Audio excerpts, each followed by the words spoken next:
You ever have one of those moments where you're just minding your own business, flipping burgers out on your patio, sun's setting, whole evening feels like it's winding down, and suddenly you notice a couple of strangers peering through the fence like you're running a theme park out of your backyard?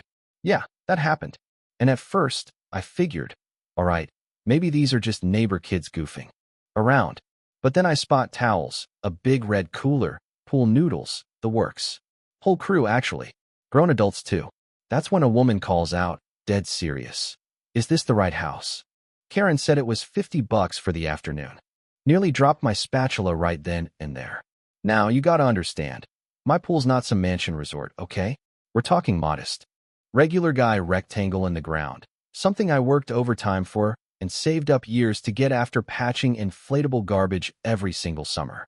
That's where my kid learned to swim.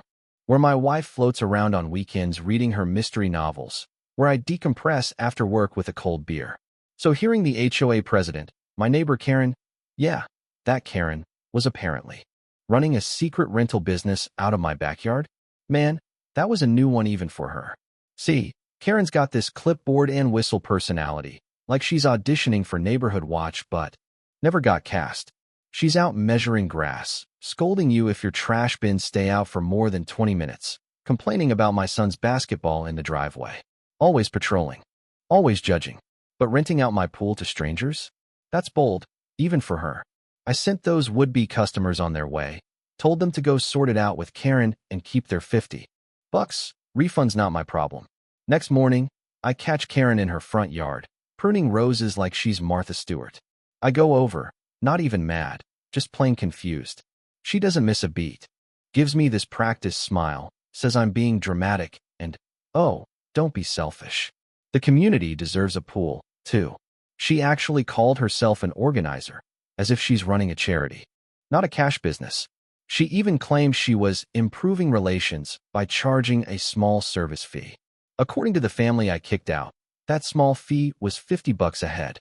If she gets 3 families a weekend, that's more than my electric bill for the whole month. I told her flat out, cut it out. She just smirked, said the HOA board would back her up. You know what I mean? That's how folks like Karen operate.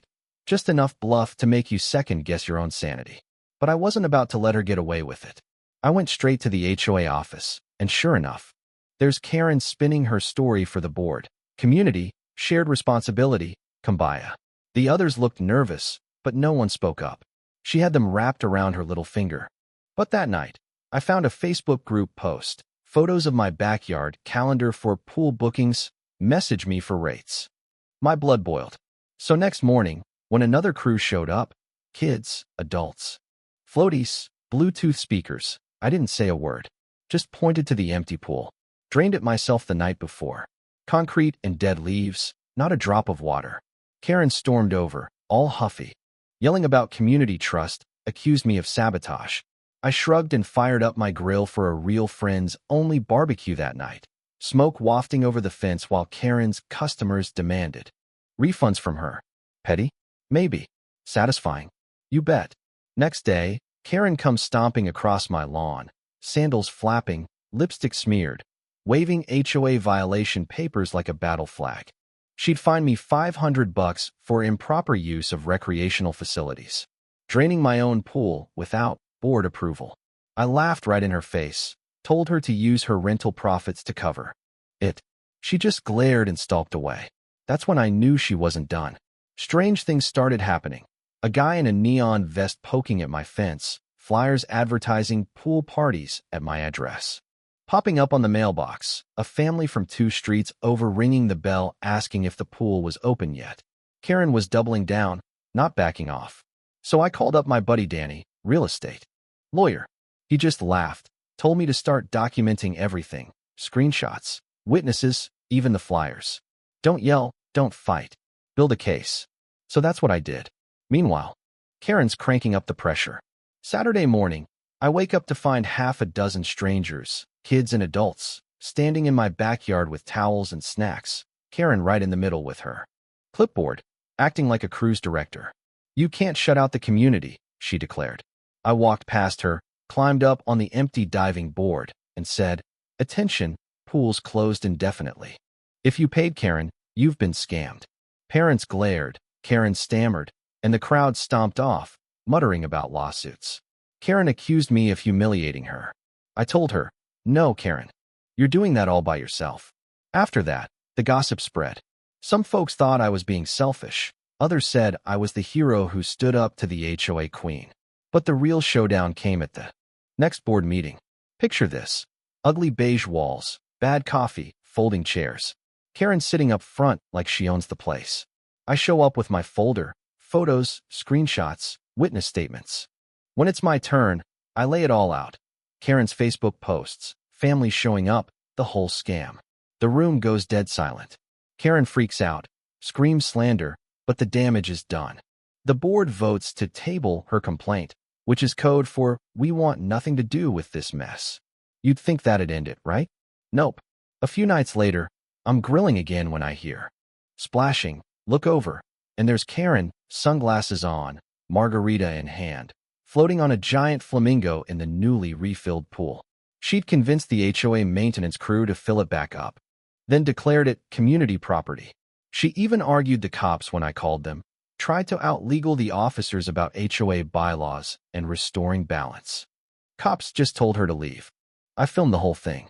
Karen, pacing in her hat, shouting about bylaws, cops not caring, my wife whispering, "She's lost her damn mind." That video went local viral. After that, flyers for community swim days started popping up again.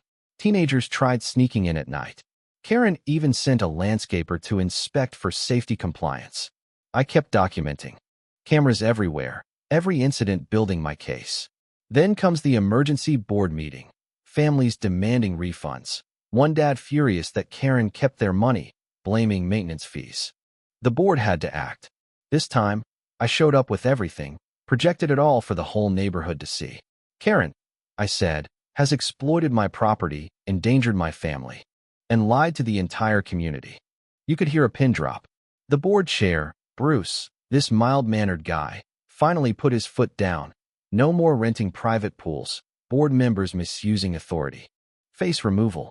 Karen blew up, called it a witch hunt, stormed out. Couple nights later, 2 a.m., motion lights snap on. Karen's in my backyard, hose in hand, trying to refill the pool, again. She's muttering about the community's needs. I just point at the cameras, tell her to smile for the footage. Next morning, my lawyer friend's howling with laughter. "She's cooked," he says. "Let her keep digging." But Karen wasn't out. Not by a mile. 3 days later, the sound of hammering wakes me up, contractors in neon vests installing a fence around my pool. Karen's directing them. Like she's on a movie set. HOA funds approved it, she says. Families deserve safe access. I called the cops. Contractors packed up, Karen melting down in the backyard, her precious clipboard sinking into the pool. That video. Someone posted it to the community group, and suddenly Karen was a meme. The dictator by the deep end.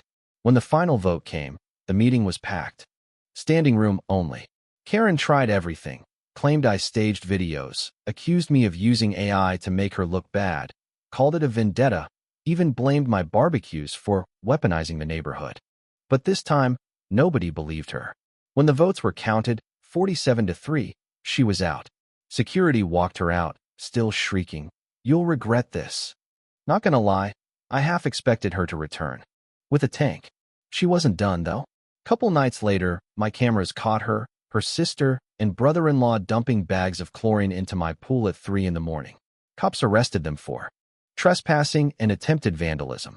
Video hit the internet. Her house went up for sale, and just like that, Karen, once queen of the HOA, dethroned by her own madness. I drained and refilled the pool, this time on my terms. Threw a party, ribs on the grill, half the block showed up, kids laughing, grown-ups clapping each other on the back. All of us finally free to enjoy what's ours. And you know what? That's the thing Karen never understood. Community isn't about rules or threats or some clipboard tyrant telling you what you can and can't do. It's about choice. It's about respect. And sometimes, yeah, it's about standing up, keeping receipts, and grilling a mountain of ribs until the sun goes down. So, let me throw it back to you. If your neighbor tried something like that, would you fight back or just give in? Drop your thoughts below. Where's the line between sharing and standing your ground? community, or chaos? Let's hear it.